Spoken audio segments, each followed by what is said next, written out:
ఆడవాళ్ల కోపంలో అందమున్నది, అందులోనే అంతులేని అర్థమున్నది, అర్థమున్నది.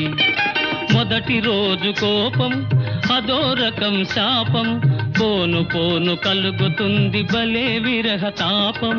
బ్రహ్మచారి లేత మనసు పైకి తేలదు, తన మాటలందు చేతలందు పొత్తు కుదరదు.